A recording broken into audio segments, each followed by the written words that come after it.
नमस्कार, मेरा नाम पिंटू सिंह यादव है और आप देखना शुरू कर चुके हैं भोजपुरी रिमझिम।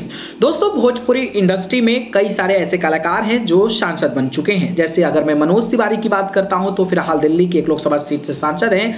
दूसरे नंबर पर आते हैं रवि किशन, जो योगी आदित्यनाथ के शहर गोरखपुर से भारतीय जनता पार्टी के सांसद हैं। तो वहीं दिनेश लाल यादव निरहुआ आजमगढ़ से भारतीय जनता पार्टी के टिकट पर चुनाव लड़कर सांसद बने हैं। इसके अलावा इन लोगों को या 3 लोगों को चुनाव लड़ने की फिर चर्चा है। तो साथ में 2 और कैंडिडेट का नाम जुड़ रहा है, जिसमें पावर स्टार के नाम से मशहूर पवन सिंह का माना जा रहा है कि आरा लोकसभा सीट से भारतीय जनता पार्टी के टिकट पर चुनाव लड़ सकते हैं। तो वहीं गुंजन सिंह जो भोजपुरी कलाकार हैं, उनका भी नवादा से चुनाव लड़ने को लेकर लगातार बातें कही जा रही है। और अगर उनको टिकट मिलता है तो भोजपुरी इंडस्ट्री के 5 ऐसे कलाकार होंगे जो लोकसभा की चुनाव की तैयारियां में जुटे हुए हैं और लोकसभा पहुंचने का एक बार पुनः से प्रयास करने वाले हैं, जिसमें से 3 पुराने हैं और 2 नए हैं। इसको लेकर अब खेसारी यादव को भी लेकर चर्चा होने लगी है, क्योंकि फिल्मची अवार्ड शो में खेसारी यादव जब पहुंचे थे तो वहां पर पूर्व केंद्रीय मंत्री और पटना साहिब से सांसद भारतीय जनता पार्टी के नेता रविशंकर प्रसाद भी पहुंचे हुए थे और उन्होंने बाकायदा स्टेज पर कहा कि खेसारी यादव तू कब सांसद में आवत अड़ा।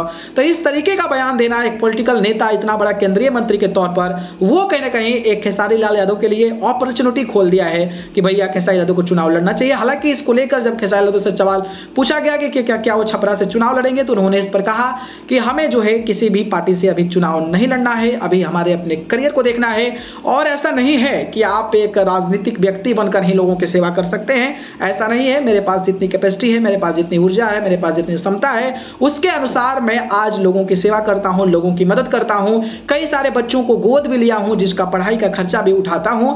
इसके लिए कोई वो नहीं है कि आप जो है किसी चुनाव लड़े या सांसद बने तभी आपका सेवा करने का मन करे, आप ऐसे भी कर सकते हैं। इसका मतलब उन्होंने स्पष्ट तरीके से क्लियर कर दिया कि वो चुनाव नहीं लड़े, लेकिन नेताओं पर उन्होंने बड़ा बयान दिया है और उन्होंने कहा कि हमारा बिहार इसलिए नहीं बढ़ रहा है क्योंकि हम किसी जाति को देखकर वोट कर देते हैं, किसी समुदाय को देखकर वोट कर देते हैं, किसी का झंडा लेकर घूमते रहते हैं। अगर हम विकास पुरुष को नहीं चुनेंगे तो हमारा देश और हमारा राज्य जो है वो कहीं ना कहीं विकसित की ओर आगे नहीं बढ़ेगा। इसलिए अच्छे कैंडिडेट को वोट करेंगे जो विकास कर सके, बिहार के बारे में बेहतर सोच सके, तभी हमारा बिहार आगे बढ़ेगा। नहीं तो आप जाति के नाम पर, कास्ट के नाम पर, समुदाय के नाम पर अगर आप वोट करेंगे, विकास पुरुष को नहीं चुनेंगे, तो आपका बिहार विकसित नहीं हो सकता है। तो चुनाव लड़ने को लेकर जो अफवाहें थी, खेसारी लाल यादव फिलहाल चुनाव नहीं लड़ रहे हैं, लेकिन अब नेताओं का पता भी नहीं होता है। अभी कहते हैं कि देखा जाएगा, देखेंगे, और जब चुनाव आता है तो चुनावी मैदान में कूद जाते हैं। हालांकि खेसारी यादव को लेकर ऐसी जानकारी है तो मैं बताऊंगा, लेकिन आपको क्या लगता है कि खेसारी यादव को चुनाव लड़ना चाहिए? अगर वो चुनाव छपरा से लड़ते हैं तो जीत पाएंगे? इस पर अपनी राय बताइए। धन्यवाद।